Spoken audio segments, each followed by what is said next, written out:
Un invité sur ce plateau, il s'agit de monsieur le directeur général de l'Institut supérieur pédagogique et technique, ISPT Kinshasa, professeur docteur Nyonsaba Edson.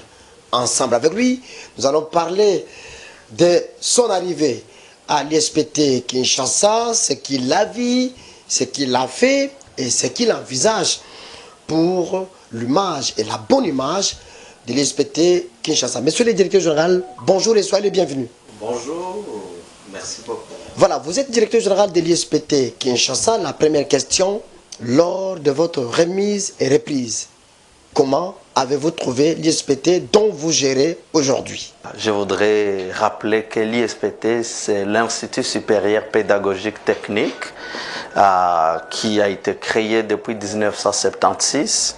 Aujourd'hui, en 2023, l'Institut vient de totaliser 47 ans, une grande expérience. L'ISPT, dans le secteur de l'enseignement supérieur et universitaire, le compartiment public, je l'appelle small and big, petit parce que c'est autour de 2000 étudiants, ingénieurs, plus précisément l'année académique 2021-2022 qui vient de se clôturer, nous avions 2118 étudiants exactement, avec une centaine de filles minoritaires, et big, grand pour dire que l'ISPT forme des ingénieurs doublement qualifiés, à la fois pédagogues et ingénieurs très recherchés, pas seulement comme des professionnels avec un savoir-faire particulier, mais comme formateurs aux humanités secondaires et techniques. Ça, c'est l'ISPT. On y forme des ingénieurs dans les domaines de l'électricité, dans les domaines de la mécanique, avec plusieurs départements, et en informatique, avec accès sur l'informatique industrielle, sans oublier l'informatique de gestion. Comment donc j'ai retrouvé l'ISPT? Et lorsque j'arrive à l'ISPT, il est le 7 mars 2022, lorsque je fais la remise et reprise, je trouve un établissement qui est sur une dynamique de croissance, parce que, comme vous venez de le voir, ça fait donc 46 ans d'existence. On ne peut pas dire qu'il y avait d'INEA. Je trouve 12 professeurs permanents, dont 4 seulement ont une formation du domaine technique des ingénieurs. C'est quand même un déséquilibre. 46 ans d'existence avec seulement 4 ou 3 professeurs ingénieurs, d'autres sont des généralistes. Autour de ça, 31 enseignants du corps scientifique, seulement 6 ont un diplôme d'études approfondies ou un master. Je trouve un établissement où l'âge moyen dépasse 50 ans pour les pathos. Donc c'est quelque chose de particulier. Même chose pour les enseignants. C'est un personnel vieillissant. Le secteur financier peut restructurer avec un système d'information à réaménager, un passif financier important, je voudrais dire donc des dettes à payer, des infrastructures existent mais pas à la hauteur de la demande, parce que les ratios auditoires sur les promotions qui existent va au-delà de 2, voire même 3, pour dire que 3 promotions doivent se partager un même local pour apprendre, ce qui n'est pas optimal. Les infrastructures numériques, pas de site internet dynamique ni actualisé, pas de fichiers cohérents, unifiés des bases de données des agents et des étudiants. Du point de vue coopération, la coopération s'est limitée à inviter des professeurs des universités sœurs comme l'ISTA Kinshasa, à la faculté de Polytechnique de l'université. Et je termine, ISPT d'hier, du point de vue éthique et valeur, il y avait quelque chose, mais un déficit quand même important par rapport à l'idéal. Je trouve déjà des cas de passage de promotions fraudulées. Douloureusement, je me rappelle, on a rétrogradé une dizaine qui se retrouvaient en jeu 3 après avoir fait 4 ans de formation, pourtant n'avoir jamais réussi la première année de graduat. Donc, des pratiques comme le vent des syllabis, des habits, des actes immoraux, un home des étudiants où il y a des problèmes, pour dire que l'ISPT que j'ai trouvé était un grand chantier. Où en sommes-nous aujourd'hui, depuis que vous êtes aux affaires, à la tête de l'ISPT Kinshasa? L'ISPT, comme je venais de le dire, c'est un établissement petit mais grand parce qu'il a des potentialités, il forme des ressources humaines très spécifiques pour la République démocratique du Congo et il faut donc voir l'ISPT grand. Qui a des grandes potentialités. C'est pourquoi notre premier défi était de renforcer les corps académiques. Je disais que nous avons trouvé autour de 12 professeurs permanents, c'est bon. dont seulement 4 ou 3 du domaine technique. Donc, vous voyez, nous avons électricité, mécanique, informatique. En moyenne, un professeur par section. C'est quand même critique. Déjà, avant la fin de l'année, parce que nous venions de réaliser une année à la tête de l'ISPT depuis le 7 mars de cette année. Nous finissons le mois de mars. Nous sommes en train de clôturer ce mois de mars. Donc, nous fêtons la première année à la tête de l'ISPT. Nous venons de recruter 11 nouveaux professeurs qui ont reçu un avis favorable du conseil d'administration, dont 2 évoluaient normalement et 9 tous ingénieurs, soit électriciens, mécaniciens, informaticiens. Je voudrais vous dire, chers amis, trouver un professeur mécanicien, informaticien, c'est vraiment du diamant à chercher.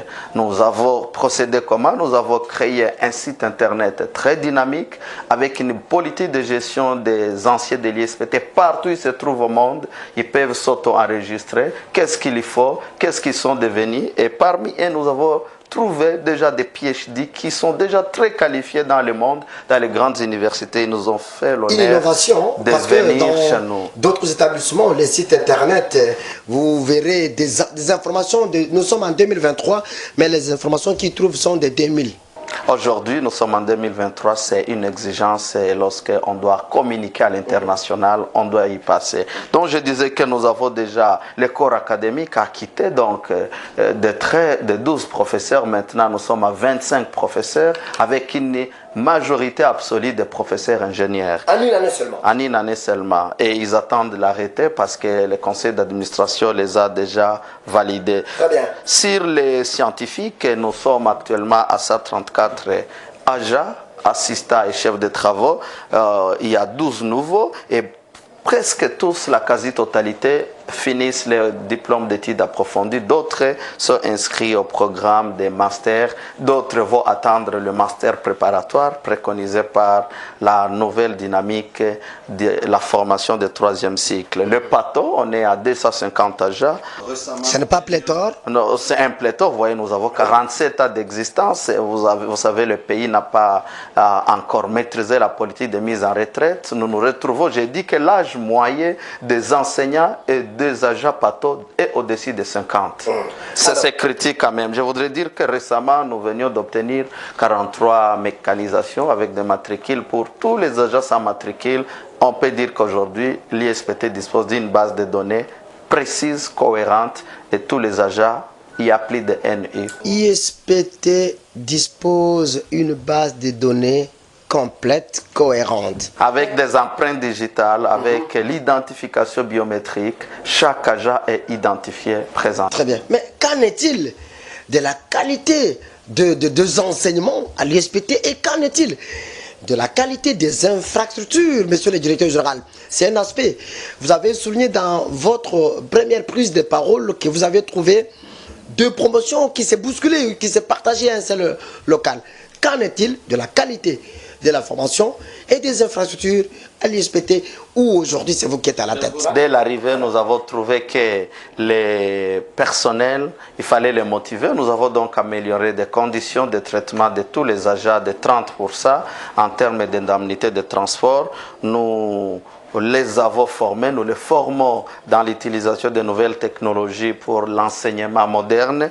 Nous avons fait un effort de rembourser tous les crédits de l'Institut en infrastructure. Vous en avez beaucoup trouvé, hein? Bon, il faut rentrer dans les rapports, mais je peux par exemple dire que tous les frais des académiques des finalistes sont tombés dans des comptes gelés pour rembourser les passifs hérités. Je reviens sur les infrastructures. Nous venions de terminer une très jolie salle polyvalente qui reçoit de grandes manifestations, qui a une capacité d'accueil d'environ 800 à 1000 personnes bien climatisées et bien carrelées. Nous sommes en train de reconstruire la bibliothèque. Sur fonds propres ou bien vous allez faire l'emprunt, comme toujours? Sur fonds propres, je voudrais bien le préciser. Et nous sommes en train de réhabiliter la bibliothèque parce que quand nous arrivons, il n'existe pas de bibliothèque ni numérique ni physique. Nous sommes partis dans, je parle de la qualité de la formation, là ce sont les inputs, l'appareil de production de cette formation. Nous avons trouvé l'ISPT qui a plus de 60% d'étudiants dans la section informatique. Vous savez, les jeunes sont plus attirés par l'informatique parce qu'ils ont peur des sciences dures, en mécanique, en électricité. Alors, nous trouvons une vingtaine d'ordinateurs vieilles pour plus de 1000 étudiants en informatique. Avec le projet Un ordinateur, un étudiant de la Banque mondiale, nous venions d'acquérir un nouveau laboratoire de plus de 60 portables avec batterie de plus de 10 heures venue des États-Unis à un prix accessible, aux fonds propres. Et aujourd'hui, les étudiants peuvent entrer dans des salles de laboratoire. Nous avons une politique de travailler avec les sections pour investir. Par exemple, toutes les recettes des sections, 20% est consacré aux investissements. Ça fait que nous avons déjà plus de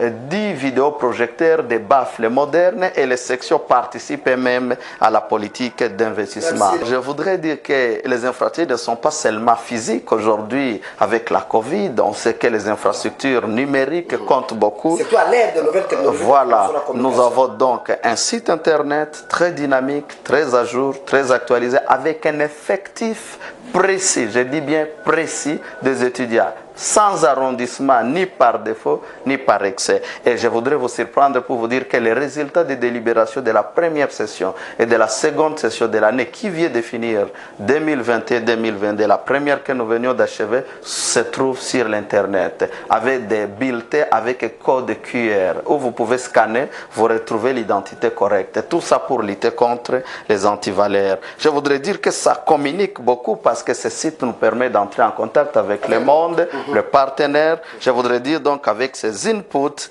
on espère, le site est assaini. Je voudrais dire que l'ISPT, c'est le seul établissement de la commune de la Gombe qui n'a pas de clôture. Les actions que vous avez posées sont des actions palpables, c'est connu de tous. Mais qu'en est-il de cet établissement qui est laissé à la merci de monsieur tout le monde? On entre comme on veut, on sort comme on veut, c'est-à-dire le problème de la clôture de votre établissement. Les élèves sont confondus aux étudiants, les enseignants des écoles confondus aux enseignants. Qu'est-ce qui bloque? Un grand défi. Alors, vous le savez, récemment, nous avions eu quelques troubles lorsque nous démarrions l'année et je voudrais remercier de manière particulière l'autorité de tutelle, son Excellence Mohindo Nzangi, qui a été reconduit. Je lui félicite avec déférence parce qu'il marque un passé, un présent et un futur dans notre secteur. Il venait de prendre des mesures, environ 5, imposantes, dont la clôture de la concession de l'ISPT. Je voudrais vous surprendre pour vous dire que nous venions d'acquérir tout le matériel pour commencer la clôture de l'établissement. Malheureusement, l'ISPT se trouve sur un site conflictuel avec des conflits fonciers où il y a des superpositions de titres. Je voudrais vous dire que l'institution, l'ISPT, dispose d'une ordonnance présidentielle datant de 1981 et cette ordonnance donne le patrimoine foncier de cet espace à l'ISPT pour travailler en harmonie avec l'ITI Gombe qui est son école d'application selon l'arrêté qu'on a trouvé de 1999, malheureusement non encore appliqué. Alors, nous sommes maintenant sur un grand chantier d'harmonisation de cette situation pour que la clôture de l'ISPT puisse être effective. Si vous arrivez à l'ISPT, vous trouverez les coffrages, les barres de fer, tout est prêt, les blocs de ciment. Je pense que dans moins d'une semaine, quand vous rentrerez à l'ISPT, pour rentrer à l'ISPT, il faudra présenter une carte biométrique avec un code QR. Tous les agents sont déjà en disposition de cette carte. Et pour accéder aux auditoires aujourd'hui, il faut cette carte. Et nous sommes en train de mettre en place une technologie pour que la porte s'ouvre automatiquement en présentant la carte. Et si vous l'avez oublié, votre empreinte digitale peut ouvrir la porte parce que tout est déjà numérisé. Je voudrais vous dire que c'est un défi parce que nous avons des voisins qui ne comprennent pas que la sécurité aujourd'hui, et plus particulièrement en 2023, c'est un grand défi pour la République démocratique du Congo. Qu'en est-il du contrat entre ISPT et une structure ou une entreprise qui a construit un terrain même de football? Qu'en est-il? Parce que beaucoup de personnes aussi en parlent. Je voudrais en savoir un peu plus. Merci beaucoup. De ce contrat-là. L'ISPT a une concession spacieuse et nos prédécesseurs, ça date depuis des années, 2014, si je ne me trompe pas.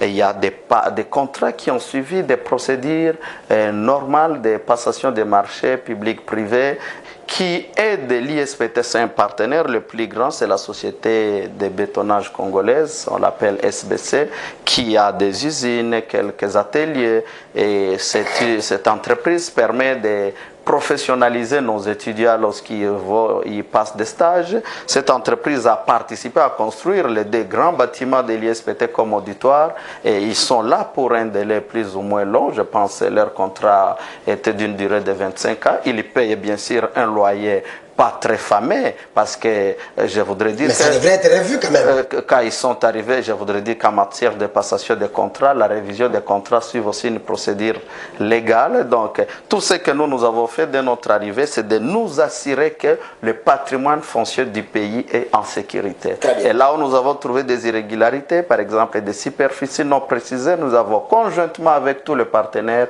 pris des mesures d'engager des bureaux d'études pour mesurer, faire des avenants, et je peux vous assurer qu'aujourd'hui, la concession de l'ISPT est dans le main de l'État. Le patrimoine de l'État est protégé. Et les partenaires sont là, ils nous accompagnent et cela aide. Parce que je voudrais vous dire, quand vous prenez 2000 étudiants, par exemple l'année passée, ils payaient $240 difficilement. Vous multipliez et puis vous divisez par 500 agents, vous divisez par 12 mois, vous trouverez que la moyenne revient elle est de moins de $50 pour accompagner un agent sans parler du fonctionnement. C'est pourquoi ces partenaires, quels que soient les moyens modestes qu'ils donnent à l'ISPT, ils aident l'ISPT à être à la hauteur de sa tâche. Le ministre Moyindo Nzangi applique la politique du gouvernement.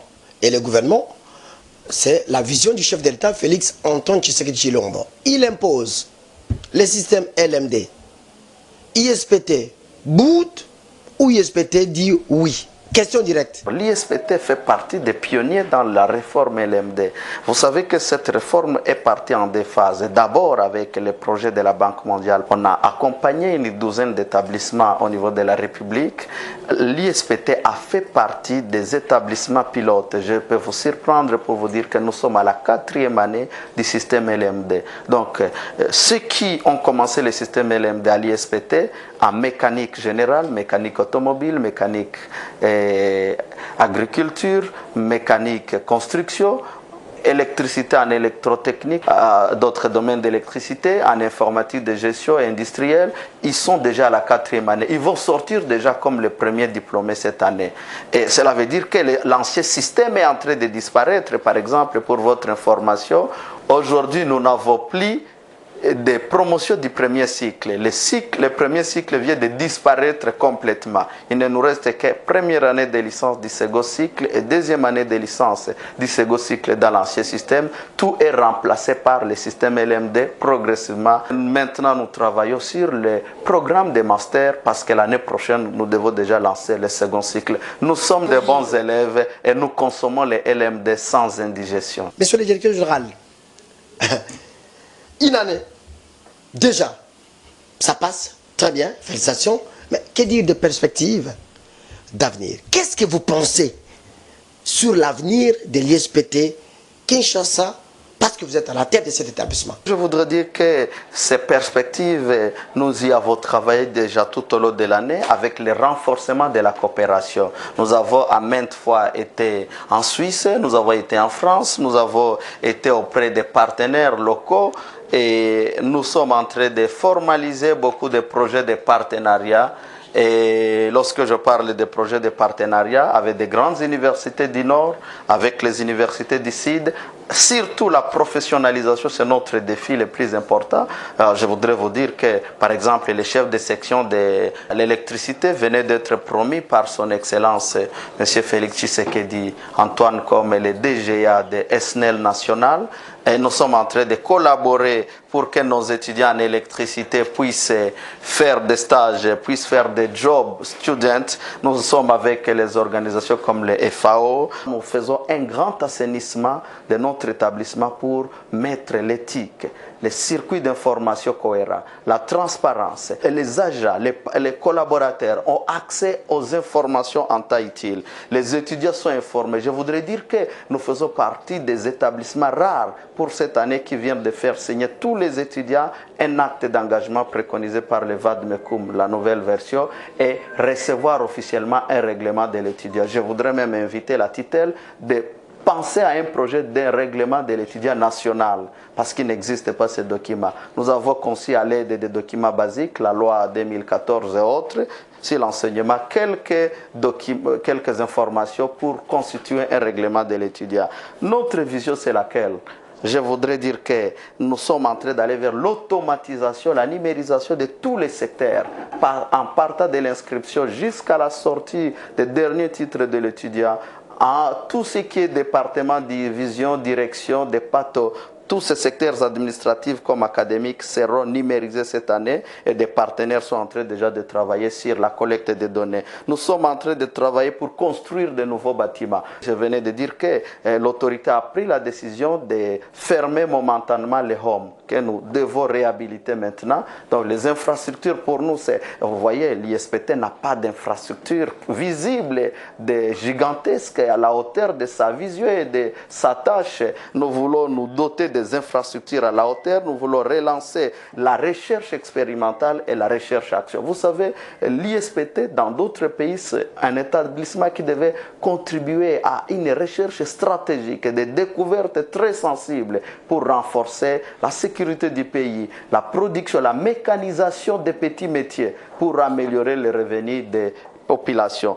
Nous sommes en train d'insister sur les jobs étudiants. Déjà, je voudrais vous dire que dans la politique d'assainissement, cette année, il y aura pas mal d'étudiants qui seront engagés, qui vont recevoir mensuellement une petite somme pour participer à l'assainissement du site.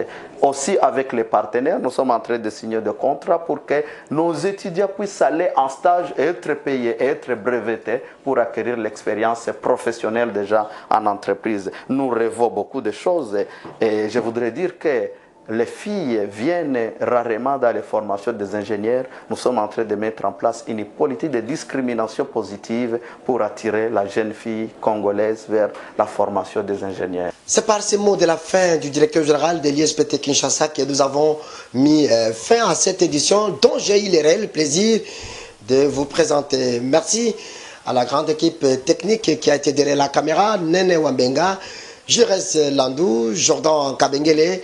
Il y a d'autres notamment Djibril Nzouzi et Emmanuel, les docteurs. Merci de nous avoir suivis et bonne suite des programmes à travers nos chaînes de télévision partenaires.